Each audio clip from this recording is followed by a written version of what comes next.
I would like to introduce you to our speakers, Mark Miller, CIO at Party City, Marley Rose, Director of Business Development at Postmates, Karen Short, Managing Director at Barclays Capital, and Tamir Gottfried, CRO at Bring. Thank you all for joining us today. And without further ado, we'll turn the time over to Tamir. Please take it away. Thank you, Ashley. Thank you, panelists, and thank you, everyone, for attending this panel discussion, which is the fourth session in our Rethinking Logistics and Delivery Digital series. In today's session, we'll be discussing the practical insights and strategies for e-commerce success. But before diving into the panel discussion, I want to take a moment and reflect on the changes that we experienced in COVID's first wave, where essentially lockdowns around the world drove massive spikes in e-commerce. According to Adobe Analytics, during the month of June, the US market saw a $73.2 billion in online spending, which translates to 76% growth year over year. Now, zooming into the grocery marketplace sales, we see a remarkable jump of 27 times year over year, where 39% is driven by COVID. Yeah? Insights from online customer surveys revealed that 51% preferred grocery retailers that had items they wanted in stock, and almost 40% chose the retailer based on pickup and delivery options, and in particular, time slots available during the desired time window. The growth is not only experienced by grocery retailers, but when it comes to home upgrades such as office furniture, appliances, we see 4 times growth, which is similar to the growth seen in consumer electronics like laptop, iPads, and the likes.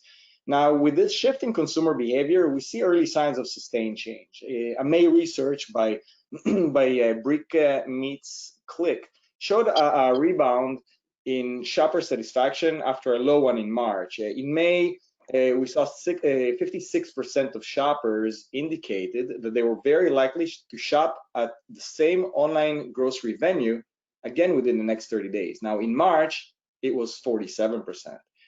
This could be the result of many things, one of which could be that retailers are focusing efforts on fulfillment operations and improved customer experience.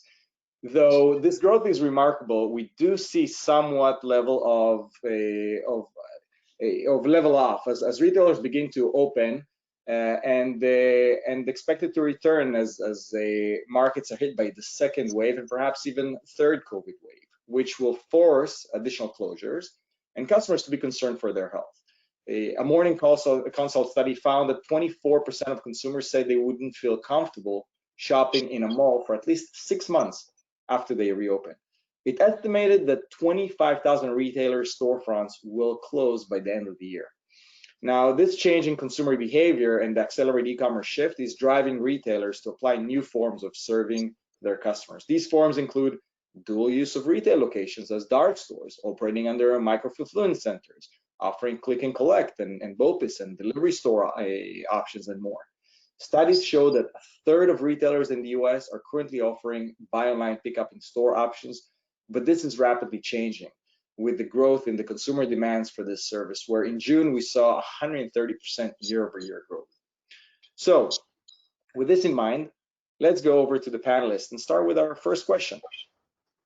Over the last few months, it seems like we use the word unprecedented with unprecedented frequency. What do you see as the biggest change in retail and the logistics market? Is there a particular data point that you most clearly demonstrated this change? And Molly, maybe you want to kick us off on this? Sure. So at Postmates, we are helping brands facilitate last mile delivery as both the Postmates app, but as well as a white label service provider. And as we've worked with retailers for the last couple of years, we've talked about 5-year plans and big sort of brand strategies, and we're really seeing that the shift is actually, it's now and it's do or die. If you don't find a way to get your items into your customers' hands that doesn't require them to come shop in store, you may not have a business model very soon. And I think that earlier in the spring, people waited to see and sort of hoped that things would blow over, but consumer behavior is going to shift. Consumers are not going to go back into the stores the way they were going to immediately. And so it's really the first time that we're seeing a really hard force to our retail partners to make a decision, not just have a roadmap and a plan for the next couple of years where they'll think about digital transformation. But I'd love to hear, Mark, what you would think as someone who's actually operating a business and what you're seeing. Well, we're a little bit unusual in that we manufacture a lot of the goods that we sell, and we manufacture those goods for other retailers as well. So you can imagine this is a worldwide pandemic, and one of the things that's been difficult for us is starting and stopping manufacturing all over the world, and at the same time monitor and maintaining the inventory levels, not only in our own stores and our e-commerce shops, but in other retailers' stores and e-commerce shops as well. So it's been difficult for us to keep an eye on what normally turns at a very specific and predictable rate pre-COVID has changed. And monitoring the days of items, the days that we have in stock of each item, and how each retailer is burning through them has required us to have put a lot of attention to it and change the mix of how we remanufacture things and get them out through our supply chains. So again, I think unprecedented and new normal are words we hear a lot, and it's for a very good reason. Mm-hmm. It's very interesting, and you both use the interesting words. Molly, you mentioned the do or die, and that retailers need to make a decision, which is it's pretty powerful. And Mark, you used the word predictable, and predictability, I think, is something that we're all kind of giving up on. It's very difficult to predict today. And with that, Karen, in the next question, maybe you can help us out. But when looking at the last 6 months, what changes in the market most surprised you, and what do you believe we, as a market, should be paying more attention to as we head into the second or maybe even third wave? Sure. Yeah, thanks very much. So for everyone on this call, just to put it in perspective, so I'm an equity analyst. I cover 24 stocks currently, and every single one of them is deemed as an essential retailer. So this has been obviously unprecedented, to go to the first question, time for all of these, because they're all open, and they have been open this whole time, and they've all been deemed essential. So behavioral change and pattern changes in shopping have been, very different in the last 6 months or 5 months versus prior to COVID. What I would say is that what is become very obvious in the food retail side is that customers want delivery, and they, I think food retailers specifically, I would fault them for saying, many are kind of cheap and lazy, basically, and have been, and have not wanted to have their own in-house solution, and they've relied on third parties for a large portion of the solution for e-com. And I think what this has shown them is that while many food retailers have tried to tell consumers or convince everyone as an audience that what the customer really wants is buy online, pick up in store, it's more than anything because it's cheaper for them to do that than to figure out a delivery solution. But what COVID has made very clear is that customers want delivery or they want a choice. And so the retailers that had been further along in having a delivery solution that was actually in-house are definitely benefiting from this more, and I think we'll end up in a much stronger competitive position when and if we ever emerge from this. Or I think what is really critical is that retailers have the ones that have insight into their inventory levels, because that was mentioned, if they have their own in-house solution, they also have real-time visibility on inventory. So, the customer knows that they're getting what they ordered, as opposed to it being a complete crapshoot on whether the actual product shows up at their door. So I think that's really what's going to change, is that retailers realize they need an in-house solution more than anything. And Postmates, I would say that definitely meets that need, because it's as long as you're only outsourcing the last mile type of thing, I think that puts you in a better position. But if you're outsourcing the whole process, I think it's not a solution at all. So probably pass that on to Mark, I think. I wouldn't disagree with that. definitely being able to have a good eye on your inventory levels has made a big difference. We've had to make a lot of changes to the way we flow inventory into a lot of our systems, and I would also agree that last mile is not a business that we want to be in. So it's something that through the orchestration relationship we have with Bring, we can select. As you can imagine, delivering balloons is a slightly more complicated process than most other deliveries. So being able to orchestrate that through Bring and select different last mile vendors depending upon the size of the delivery that we're doing. Most delivery vehicles, just regular delivery vehicles that I think Postmates would drive as well, can deliver 2 balloon bags worth, and that's about 60% of our orders. And then everything above that can go between 3 and 20 balloon bags. So having the ability to orchestrate that delivery based on the need has been very important. And we want to look for people in the market that are doing it already, because if you don't bring something to bear right away, you have the potential to lose market share. So for us, it's speed and it's accuracy and it's quality that we wanted to deliver first. Mm-hmm. Molly, anything you want to add to this? No, I think I would agree with both, what Karen and Mark said. Agreed that BOPUS is the easiest, but I would say that if you're a retailer who hasn't made any progress yet, BOPUS is a really great place to start. So when we talk to partners, we really think about that sort of as the foundation for all of the sort of broader offerings. How do you get to become an omni-channel business? It's by knowing where your inventory is and being able to offer a customer something now if you can truly do so, and making sure that you're not making an offer to them for something now if you can't truly deliver it. And so I think BOPUS is really a great first step, and then everything else can fall into place pretty quickly from there if the business is really moving in that direction and wants to do it. Yeah, thank you. So let's take a little shift for a second and look at the financial aspect of this. And when we're looking at the financial aspect, what are the biggest impact of this change to retailers, logistics providers? What is the impact on revenues, operations, profitability, stock options? And Mark, Molly, whatever you can share, it's great. But Karen, maybe you can kick us off from what the market sees. Sure. I mean, so again, from my the names that I cover, again, all essential.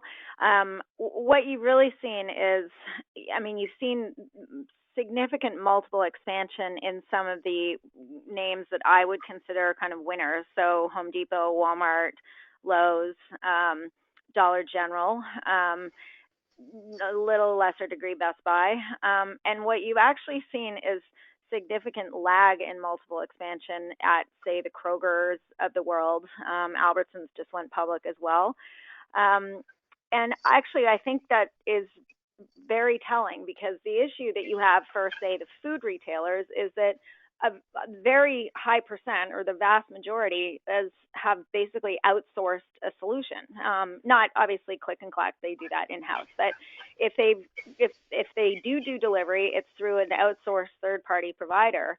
And basically, depending on their strategy, frequently they're paying the fee to their third-party provider in order to maintain prices online to be the same as prices in store.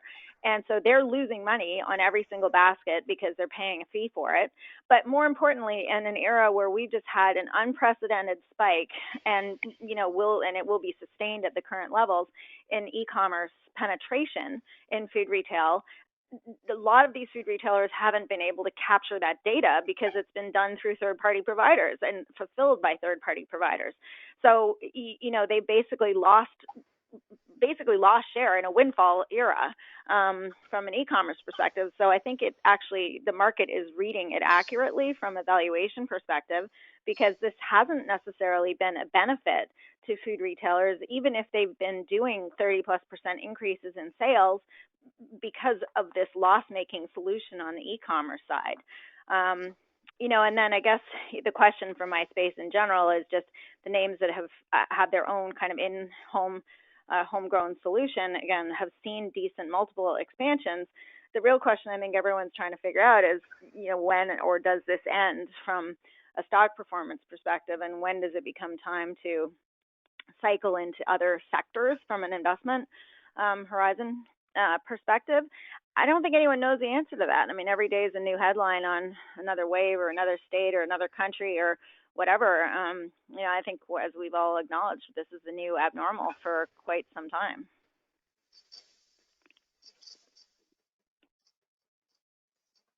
Yeah. No, thank you, Karen. Mark, Molly, is there anything you can share about this? I know it's a lot of confidential information and probably little you can share, but if there's anything you can add to this, that'd be great. I would say it does change your labor model.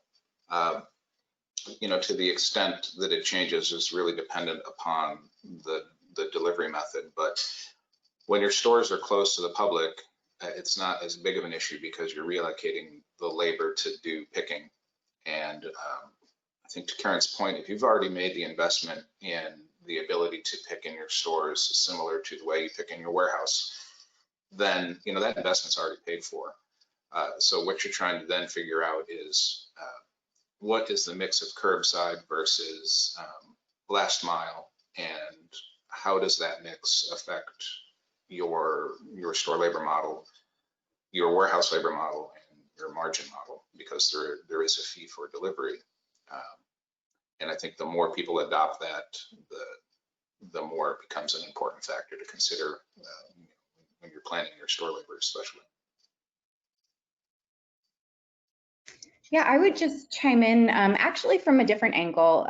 Karen, as she was talking about, who's paying for this delivery, we're really seeing that there should be a customer propensity to pay for a delivery now. It's not a sort of a nice to have or a fun surprise and delight thing.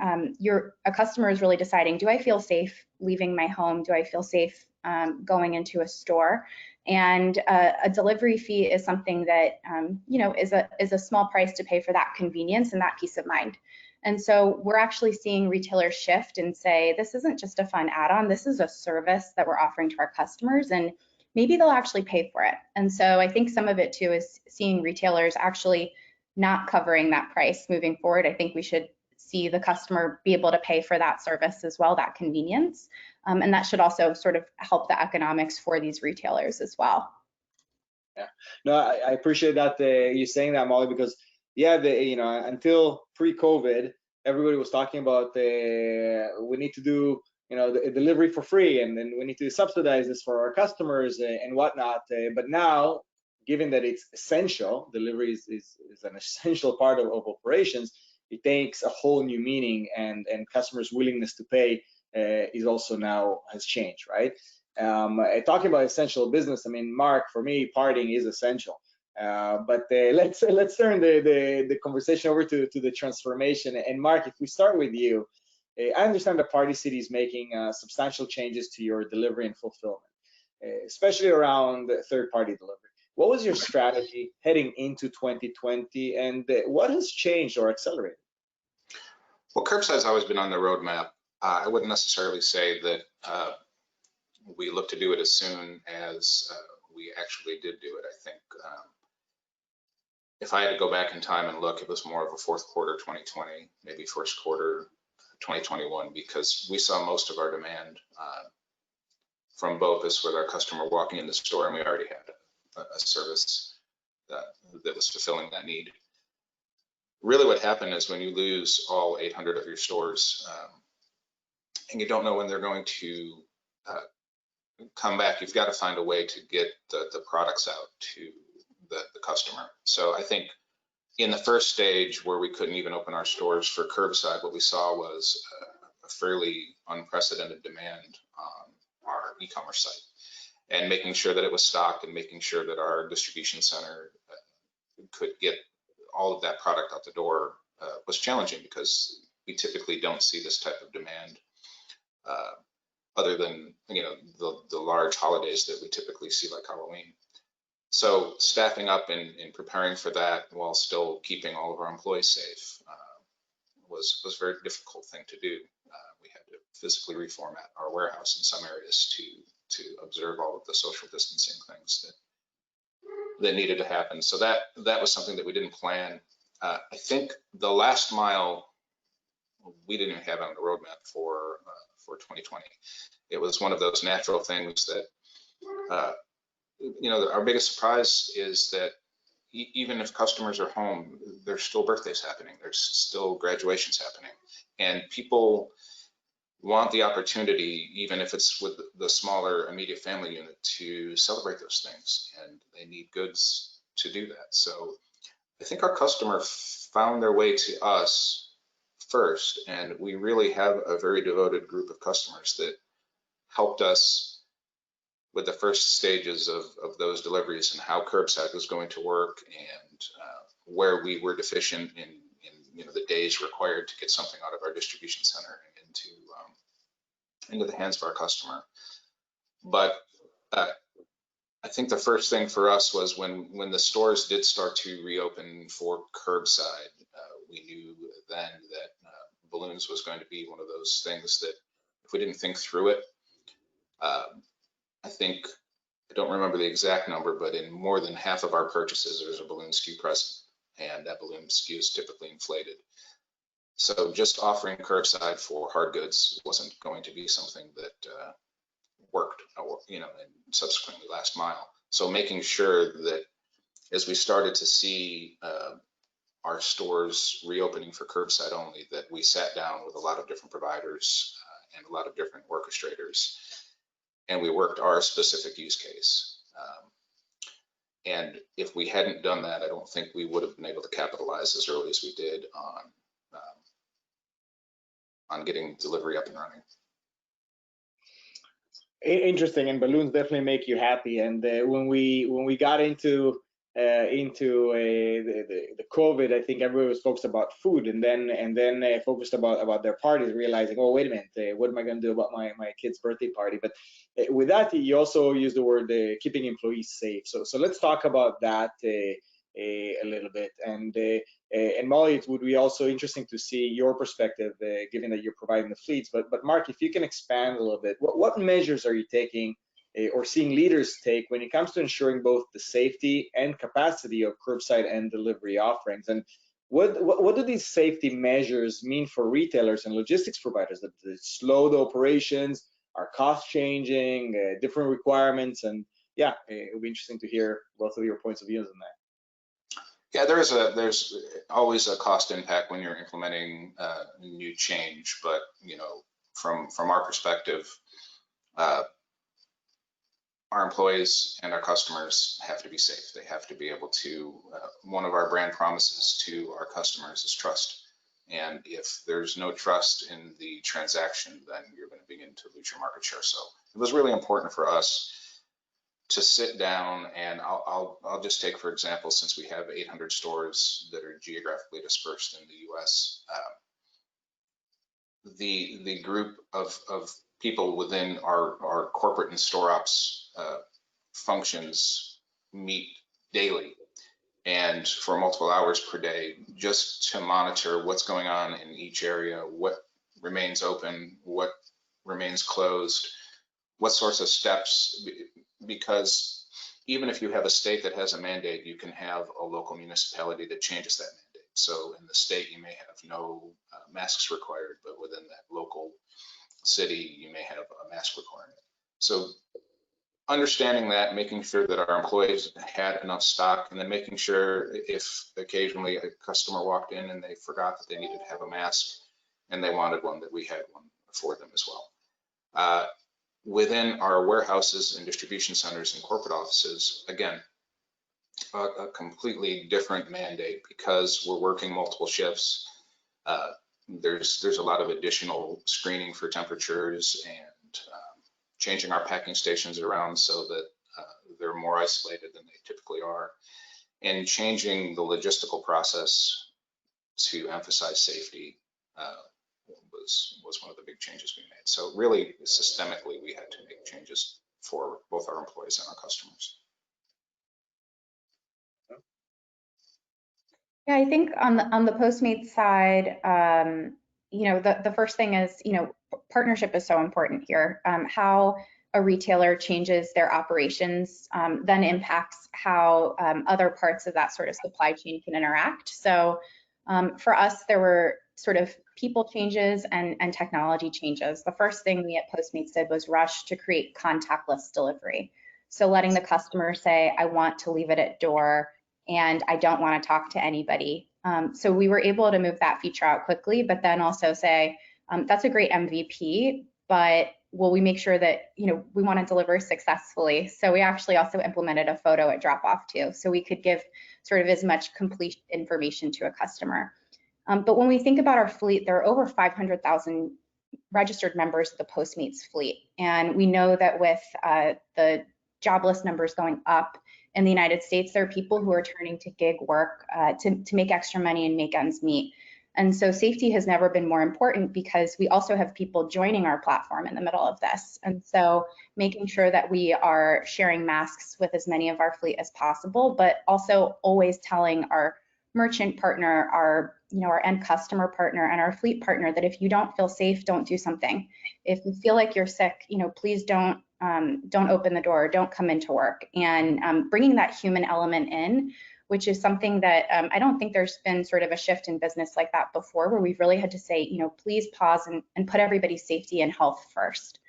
And so I think to Mark's point, yeah, there are definitely costs associated with that, but when the alternative is somebody getting sick, it's very easy to justify those costs. And we know that this isn't just a flash in the pan, behaviors are shifting. So these are sort of future proofing elements for us as well.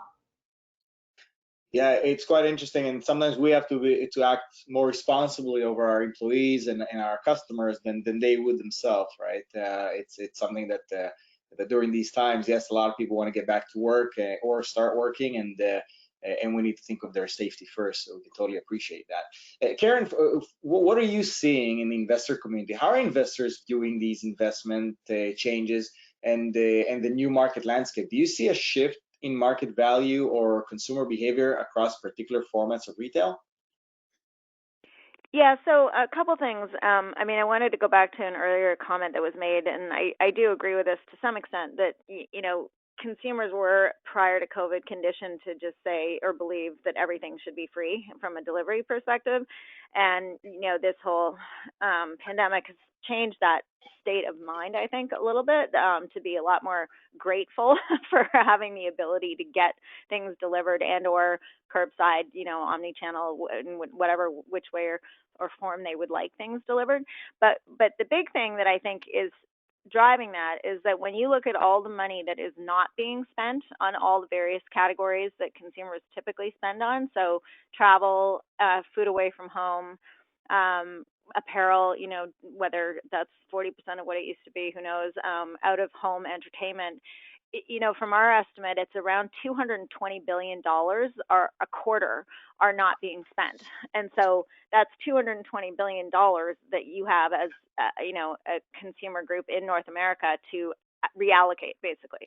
And if you, so now taking this a step further, if you look at, say, if you look at the food retailers, let's just say 20 to 30% of food away from home doesn't go back anytime in the near future. That's 10% plus on sales for many of these food retailers. Like, that's a 10% increase that there could be, you could have permanently embedded in the top line. Say for a Home Depot or for a Lowe's, their total market, addressable market is somewhere between 650 billion and 900 billion, depending on how you define like the home improvement market. But when you think about 220 billion not being spent, generally, you have 220 billion that needs to get reallocated somewhere. Definitely that is going to your home. It's definitely going to your home office.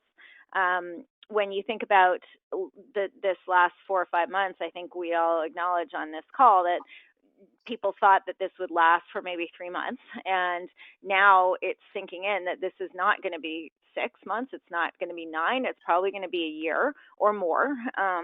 And so I think you have had a first wave of spending that was more like immediate solution, immediate spend, immediate comfort type of things. But now I think you're going to see like just a mass overhaul in people's life that hasn't really started to take place in any meaningful way. So the stock market, in terms of my stocks, reflects that. Like could Home Depot and Lowe's have very, very, very strong quarters in terms of unprecedented sales lift? Absolutely. Could Best Buy? Absolutely. And then, the food retailers, to some extent, like I said, this food away from home, the food at home shift is probably somewhat, permanent, at least for the next year, or until we get a vaccine or whatever it takes for people to feel comfortable again. So, I mean, I think the market kind of reflects that in terms of some of the stocks and the valuations.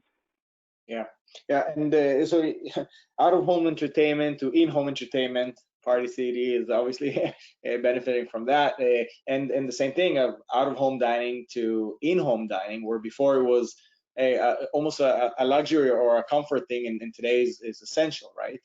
So Molly, the crowdsourced delivery market is going through quite a bit of a change.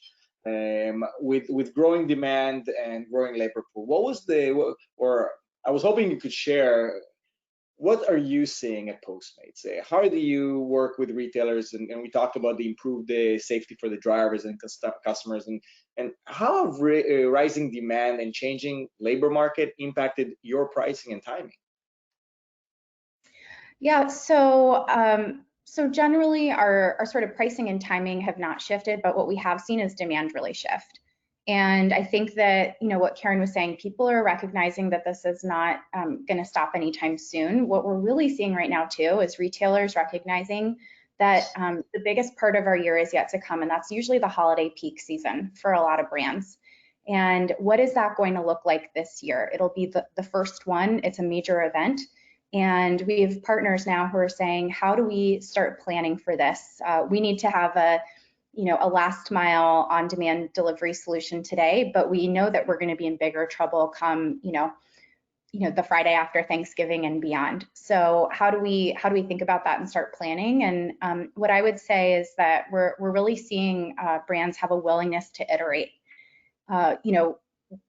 Closures started happening in real time. So we had partners calling us saying, well, what should we do? And here's how we're shifting. And we would shift in real time. We were developing features and pushing them out in real time.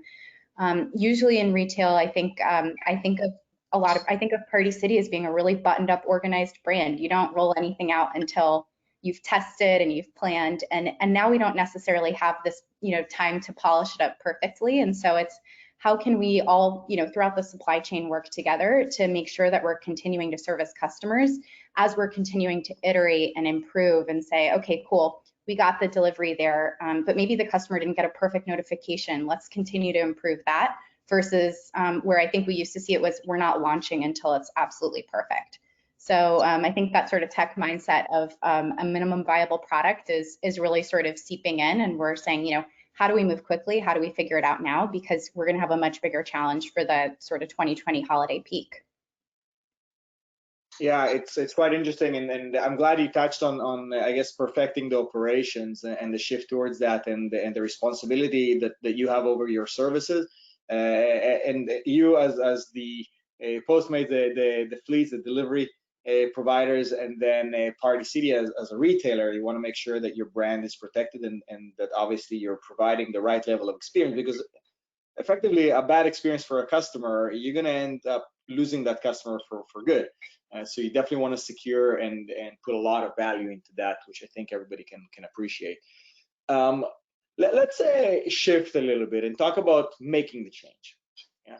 And a question for all, but maybe we start with you, Karen. Which retailers do you see as leading into this transformation, and what strategies do you expect to be most successful both during and eventually post-COVID? Yeah, I mean, so thanks for that. The two three actually that would stick out to me are Walmart, Home Depot, and Best Buy. They basically have been, I guess, on an investment trajectory for years in terms of omni-channel and agnostic on what the channel and format is for the customer. So I would say that, in terms of CapEx dollars, all three of them had already been allocating a lot, a high percent, like call it 30-ish% of their CapEx to, e-com solutions. And again, this is omni-channel, it's agnostic, whether it's pickup or delivery. you know, for say a Best Buy in particular, you know, Best Buy basically has taken price out of the equation from a competitive perspective with Amazon, and they have an omni-channel solution.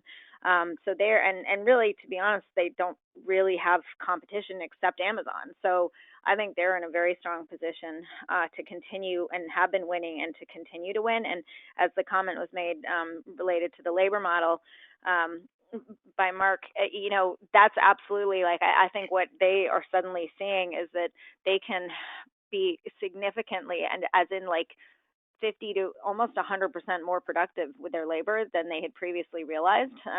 They've only brought back, I believe, 50% of their workforce as of now, and are still doing same-store sales in the kind of 7-ish% range, or had been for the latter part of the quarter that has just ended. And again, Walmart and Home Depot have stayed the course on investing throughout the last 5-6+ years. And I think this whole pandemic will put them in, continue to highlight what a strong position they are to keep winning going forward. Mark, Molly, anything you want to add to that? I definitely, I'm very sensitive towards the previous investment. For a lot of us in the retail space, if we hadn't made a multi-year investment in a lot of our initiatives, we would be a lot further behind in the entire process. And I would say for me, we don't, really depends on the type of the change you're looking at. One of the things that we did is we went out into the market and we shopped a lot of other stores. When you look at Party City's competitors, there's a lot of other retailers out there that we can go in, we can shop, we can talk to, we can even open a dialogue with and say, what are you seeing? What are you doing? I think the openness that we all have now is probably more than it's ever been. If we like what somebody did, for example, I'll use Dick's with curbside. It was a very scrappy one day, a sign out in front of the store that said, when you get here, call this number, press 0, and somebody will be out. It didn't require a huge IT lift. It was clever, it was smart, and it met the customer's needs, and it gave them, to Molly's point, enough time to develop an MVP that really moved the needle forward. But the experience was good, and sometimes if you get the process right, the technology can wait a little bit, and you can spend some time baking it and making it right. So really looking at what other retailers are doing, shopping the experience. Karen brought up Best Buy. I personally went in and shopped Best Buy and did a curbside transaction, and took a lot of notes. So just looking around and seeing what other people in the same space as you with the same problems as you are doing, and opening up a dialogue between them, and learning what works for you and what might necessarily not work for you. Yeah. Molly, did you want to add to that? You used before the words do or die, need to make a decision, and what Mark says really resonates with how Bring sees what's happening in the industry with retailers, and some retailers haven't made the necessary investments in time, and have taken the back seat, and now we're basically caught off guard. Do you have anything to add to what we just shared?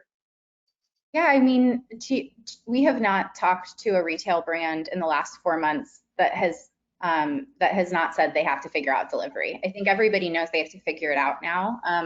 This on-demand, essentially any alternative to the customer shopping in store. So I think there's that, but to your point, there are technology investments that people need to make. You know, as we were connecting prior to the panel, Mark and I talked about the value propositions between buy and build. And there are great solutions like Bring. There are technology solutions for many different problems throughout the logistics and supply chain map that a retailer can buy pretty quickly to start, you know, building towards a solution. And so I think that it's being flexible in that mix of, you know, do you use one partner? Can you also use many partners? You know, there are so many Party City balloon bags that I don't think one third-party provider could do it. So really figuring out your mix and building on it, and being willing to have redundancy in your chain so that you can get your items to your customers as quickly as possible is really important to everyone right now.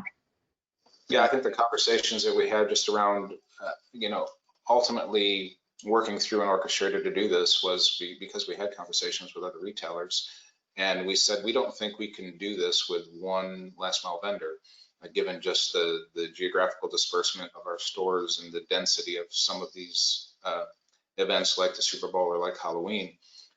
But we want the customer experience for our customer to be consistent.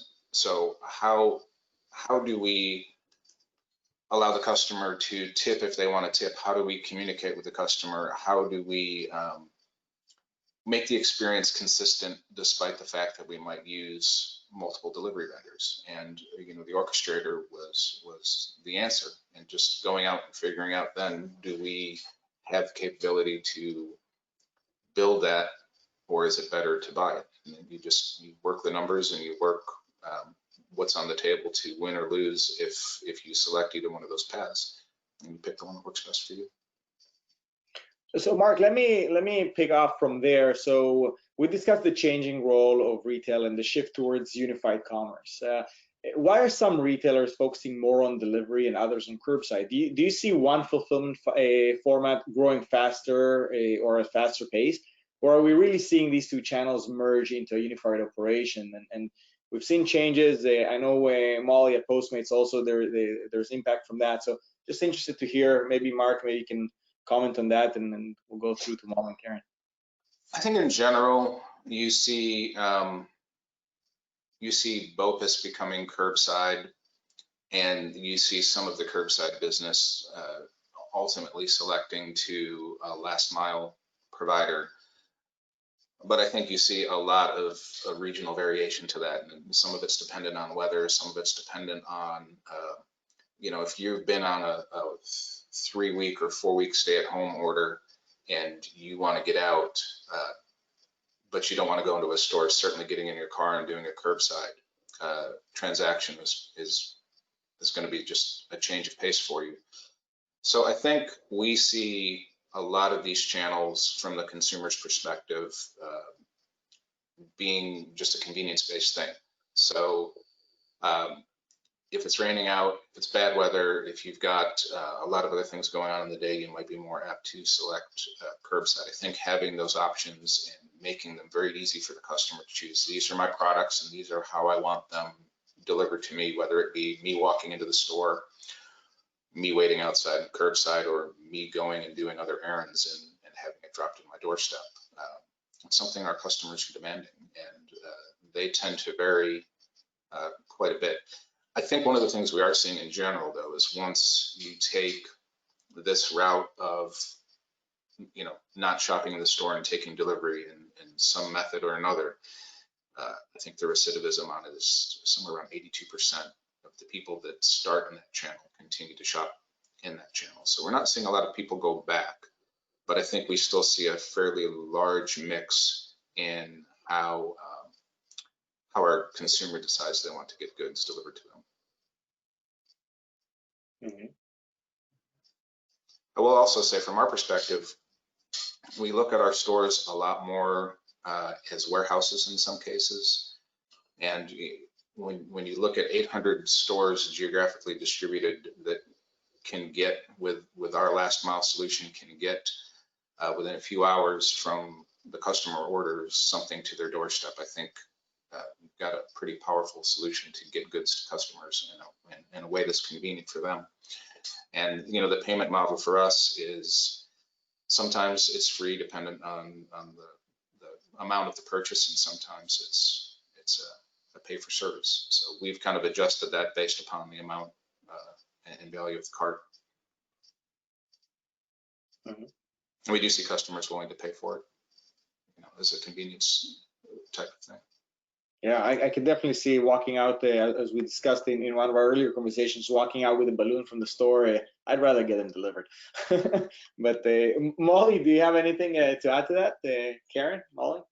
Yeah, I mean, I think the concept of customer choice is so important. Let them choose where they're most comfortable and be able to meet them wherever they are, be that curbside or at their front door. I would also say that I think this is really impacted by who your customer is. When we look at the Postmates app as a data point, we see more of a under 30 market. We do see people above that too, but my parents are in their 70s. They don't use delivery apps, but they are now, for the first time in their lives, moving into delivery. So we're seeing different sort of populations of the country who weren't, this wasn't, natural to them or normal to them, who are now saying, oh, this is a great convenience to me, and this might actually be a service that's really valuable too. And so it's growing that sort of comfort level. And I think that, my parents don't know Postmates, but my parents definitely know Party City, and these retailers can help customers get more comfortable with this concept of delivery. And then they can say, oh, I did it with one brand, I can do it with more, and maybe this is how I operate moving forward. But I think one thing that I think will sort of be the V2 or V3 shift that we'll see is also how brands leverage their loyalty programs. If my customer is now buying through all of these different ways and channels, are there ways to keep them loyal to my brand instead of going to a competitor who's also offering multiple ways for me to get that product? Because I think loyalty is so important now. The customer has some choices, but not as many. But how do you sort of make it worth their while to get the item delivered or picked up curbside and to get them to keep coming back? And so I'm really excited to sort of see the changes there too. Great. So, Mark, Molly, given that you're in the day-to-day of this change, what is the one piece of advice you would give retailers considering shifting their e-commerce fulfillment models towards a retail-based delivery or pickup strategy?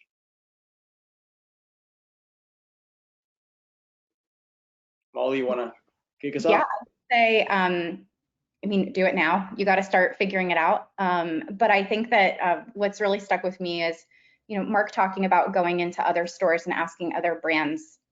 There has never been a time where people are more willing to collaborate to find not just the right answer, but the safest answer. And so I've had conversations with tons of companies that may not necessarily leverage Postmates. They may use other methods to get to their customer, but they're trying to learn and iterate too. And so I think it's, ask questions. People are open to share and start figuring it out. And if you have not started building by this point, it's time to start buying, because you're not going to be able to develop the software that you need to actually make it to the holiday season as quickly as you think. Yeah, same thing. Get out and talk to people and learn by doing and shopping other stores and seeing what's out there, because you become very informed when you have that firsthand experience. And I think for us, we stay true to our original customer promise. And we're successful when our customer feels inspired and they feel like it was easy to work with us, and they trust us. And as a result of that, they experience joy. And taking that and moving it as far forward in the process as we can. I mean, I don't think I've seen anybody be upset because they received balloons, but the process of getting balloons has to be easy. It shouldn't be frustrating. And so, what we've done is we involved our customer in the process, and we sit with them in multiple focus groups, and we say, what can we do better? And how can we change things? And moving really from a company whose commerce site was really oriented around the delivery and selection of products, and changing it to the delivery and selection of a party in a party format. Help me plan my party. Help me get my goods. I'm not buying paper plates. I'm buying a birthday party for my son, or I'm buying a graduation party for my daughter, or I'm buying an anniversary party for my parents, and orient towards that experience instead of just being a purveyor of goods. So we just listen to your customer, involve them in the process. That they know what they want. All great advice. Mark, Molly, thank you for sharing that. Ashley, are we opening up for a Q&A now? So we're going to skip the Q&A. I'd like to thank everyone for joining, and especially our speakers, Molly, Karen, Mark, and Tamir. It was very insightful and a pleasure to have you all on the call.